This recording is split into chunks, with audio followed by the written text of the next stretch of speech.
Bonjour, bonsoir, j'espère que vous allez bien.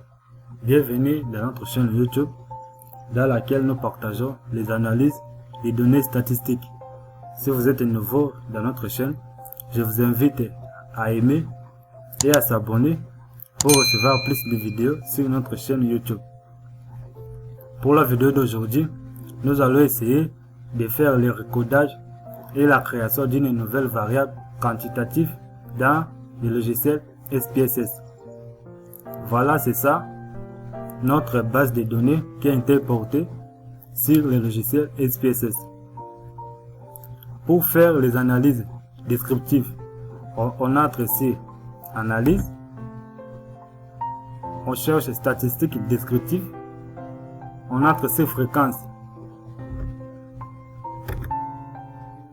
On entre ici fréquence, c'est ça, cette fenêtre qui va apparaître.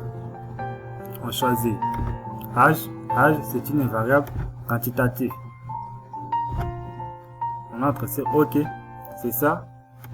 Le résultat de notre analyse d'une variable âge, c'est ça.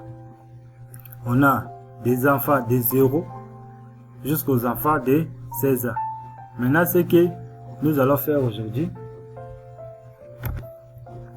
de les regrouper par âge. On va le faire comme ça. On va le faire de 0 à 2 ans, de 3 à 6 ans, de 7 ans à 12 ans et de 13 ans à 16 ans.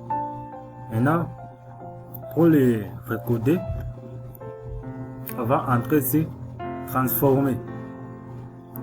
On entre ici transformer. On va voir, il y a recoder des variables et création des variables. C'est la même chose. C'est la même chose. Maintenant, la différence est que recoder des variables, si on recode ça, on va écraser l'autre variable. Donc, la variable originale, on va l'écraser pour avoir une nouvelle variable. Maintenant, ici, création des variables, on ne va pas écraser la variable d'origine. Donc, on va la garder et créer une nouvelle variable. Maintenant, nous, ce que nous devons faire, on va appuyer ici création de variables pour garder l'original et avoir une autre variable. On aura cette fenêtre ici qui va venir à nous et on va chercher âge. C'est ça, âge. On les transfère ici. On aura ici variable de destination, c'est destination. On a nom et libellé. On choisit les noms. On choisit le nom, âge,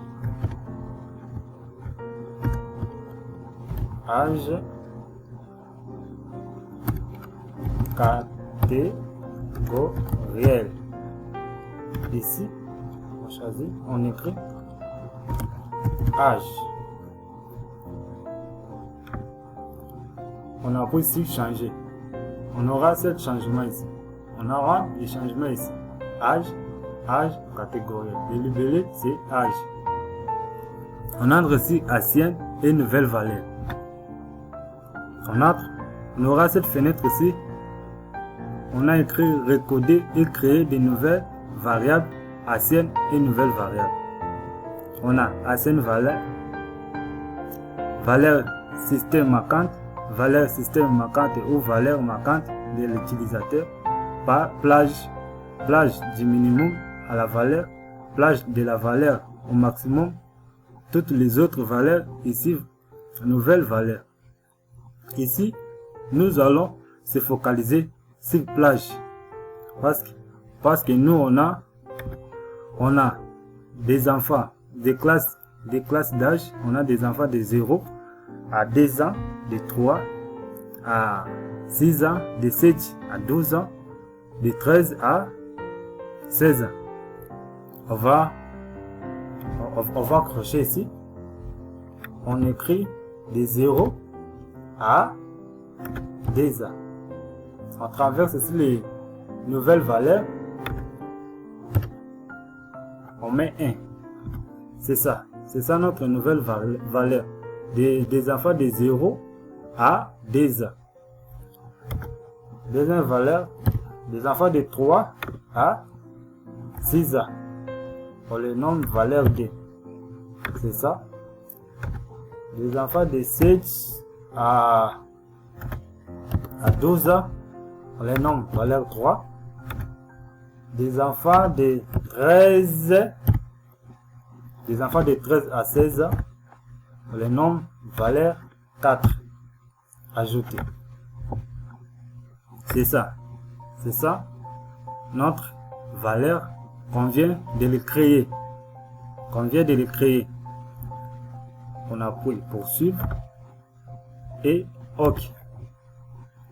Maintenant, pour voir les changements, on revient sur notre accueil de l'interface. On descend, c'est ça notre nouvelle variable qu'on vient de les créer. Âge catégoriel, type numérique, largeur 8, décimale D, libellé âge. Si vous vous souvenez bien, notre libellé, on avait écrit âge, les noms, on avait écrit âge catégoriel. Maintenant, pour renommer notre nouvelle variable qu'on a créée, on entre sur valeur. On entre sur valeur ici. On appuie ici. Il y aura des 3 points ici. On appuie là-bas. On aura cette fenêtre qui va s'ouvrir. On a écrit libellé des valeurs. On a valeur et libellé.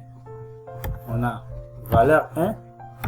Son libellé, c'est des 0 à, parce que c'est ça. Ensuite, c'est ça.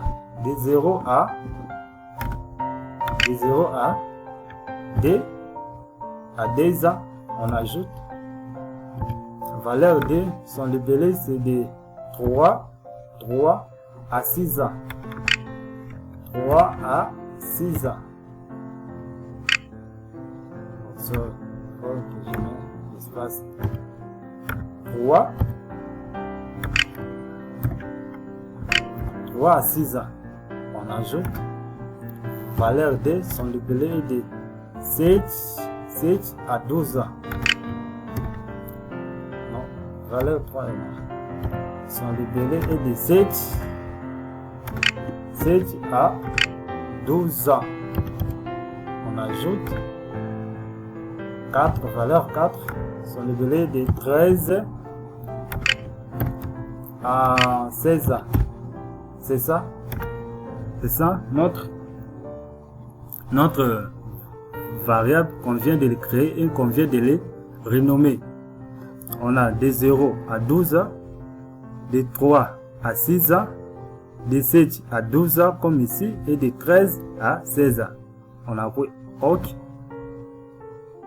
Vous voyez les valeurs qu'on vient de les noter. Maintenant, il faut faire les analyses statistiques descriptives pour voir si et seulement si que le logiciel SPSS API nous aide à recoder et à créer notre nouvelle variable. On va pas entrer sur âge. On va descendre pour appuyer notre nouvelle variable qu'on avait créée. Âge, son libellé c'est âge, le nom c'est âge catégoriel.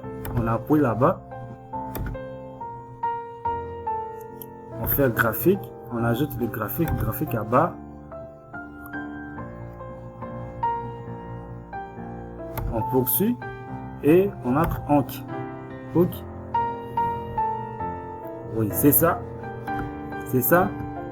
Notre variable qu'on vient de les créer par groupe. On a groupe D, comme on a précisé ici, groupe de 0 à 2 ans, c'est ça. Groupe de 3 à 6 ans, c'est ça. Groupe de 7 à 12 ans, c'est ça. Groupe de 13 à 16 ans. C'est ça. On a regroupé notre valeur par tranche d'âge. On a tranche d'âge de 0 à 2 ans, de 3 à 6 ans, de 7 à 12 ans, de 13 à 16 ans. Ce qu'on peut l'interpréter que les enfants de 0 à 2 ans, on a trouvé 59,2% des enfants de 0 à 12 ans qui ont été présents dans nos deux structures, des structures de Mangobo et structures de Kabound.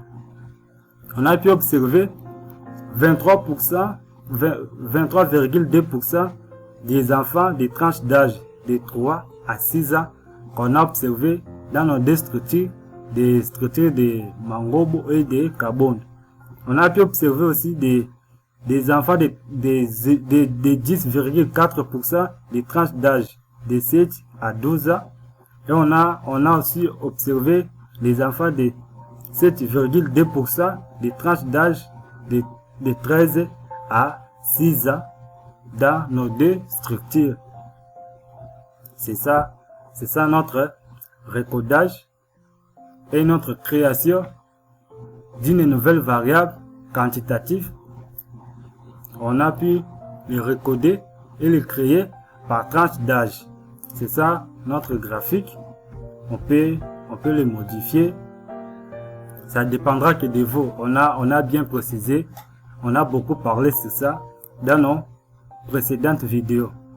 Et je vous dis à la prochaine et je vous remercie pour votre attention dans notre chaîne et dans notre vidéo. Merci beaucoup. Si vous êtes nouveau, je vous invite à aimer et à s'abonner sur notre chaîne YouTube pour recevoir plus de vidéos. Merci beaucoup.